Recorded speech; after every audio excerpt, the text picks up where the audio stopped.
So today we're going to talk about everything that we know about preterite so far. This chapter we're going to learn about some more things that are irregular in the preterite.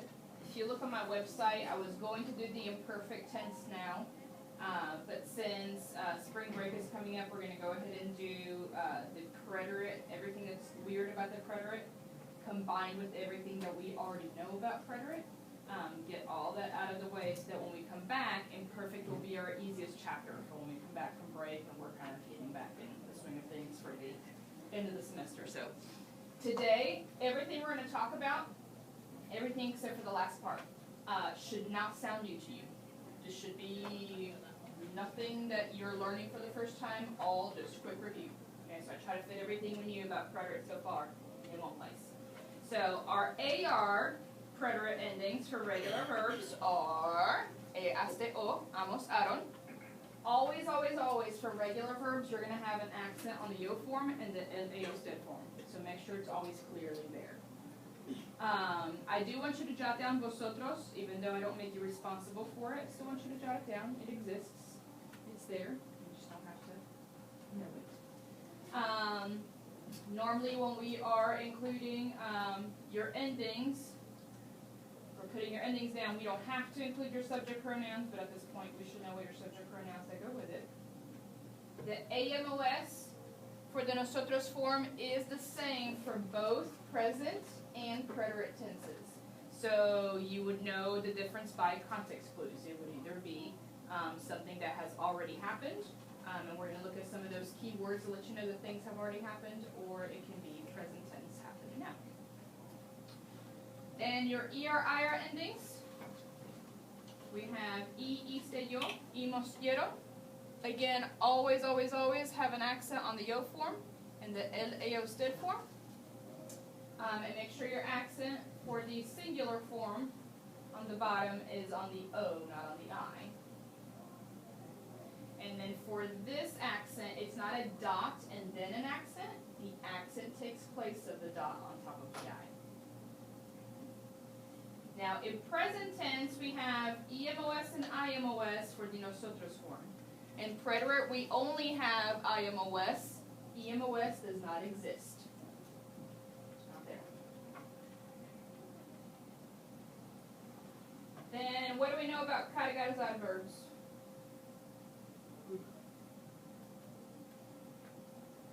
They only make a change in only the yo form. So make that a big part of your notes there. Only in the yo form will you make the changes that we're about to talk about. And what happens with verbs that end in CAR in the preterite. And I just listed some verbs from your blue charts, your list of AR, ER, IR verbs, same list that we've been using since Spanish 1. Verbs that just happen to end in CAR. What do we do to them? Change only the yo form from CAR, drop the CAR and add a QUE with an accent. Now for your regular AR endings, you do have E with an accent, so you're going to continue having that for the yo form of preterite verbs that end in CAR. Verbs that end in GAR, you're going to drop the GAR and add GUE instead. Again, making sure you have an accent on that E, because it is the yo form. And then ZAR verbs, verbs that end in ZAR, and I made a mistake there, so I kind of put it underneath, is going to change. Now, this one's a little bit different because it changes from ZAR. You're going to drop the ZAR for the yo form, and you're going to replace it with only two letters, CE, with an accent. And don't forget that this only happens for all cargas adverbs, only for the yo form. So one of the big mistakes that people kept doing when we did this is, for example, for adverbs, they wanted to drop the Z for the rest of the forms. The tú, the el, ellos, usted, nosotros, nosotras, ellos, ellas, ustedes. You don't drop the Z for all the other ones. You just drop the AR as you normally would for any other AR verb. For cargas adverbs, you drop 3 letters and then replace with 3 for these 2, and then just 4 CE for the yo form for that one. Now, que, ge, and se, QU and GU, you don't hear that U at all. So when you're, for pronunciation purposes, you don't hear it. That concept is going to come back in just a minute when we keep talking about QU and GU seen as combination letters. And what that means is you don't hear that U. So we're going to come back to that in just a minute. All right, keywords that we've gone over. This is also on your midterm review. But what are some words that let us know that things have already happened in the past tense? What is anoche? Last night. Semana pasada, both end with an A. They both have to agree. So semana and pasada go together for last week. Underneath, if I have año, that's a masculine word, so it goes with pasado for last year.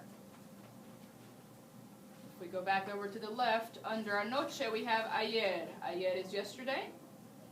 What's anteayer? The day before yesterday. Then across from that, we have el mes pasado. So, know that the word pasado or pasada does not mean last by itself. When we're using it as a phrase, literally you're talking about the week that has passed, not last week, so you can't use pasado as the word for last. You'll use the word último if you want to say like the last person in line. So just different words with different contexts. But in this case, all these phrases, these key words, let you know that things have already happened in the past.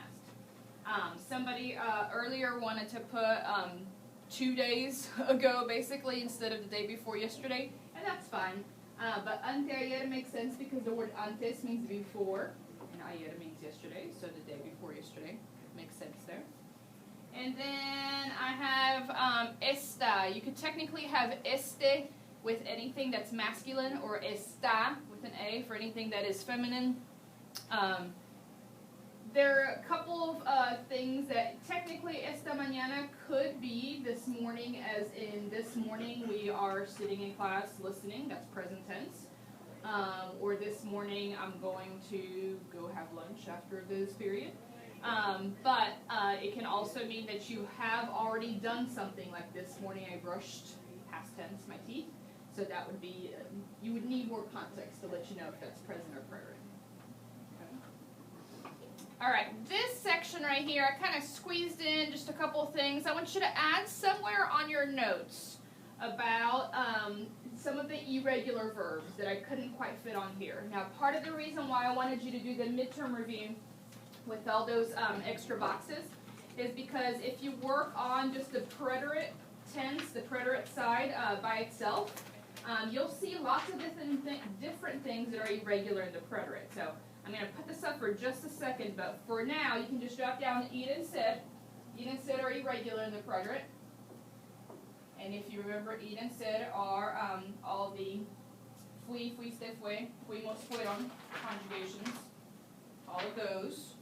Whoops. Okay. So you don't have to jot down the box, but if you want to come back and do this midterm review, this is a good place to see a lot of different things that happen in the preterite that we should already know about.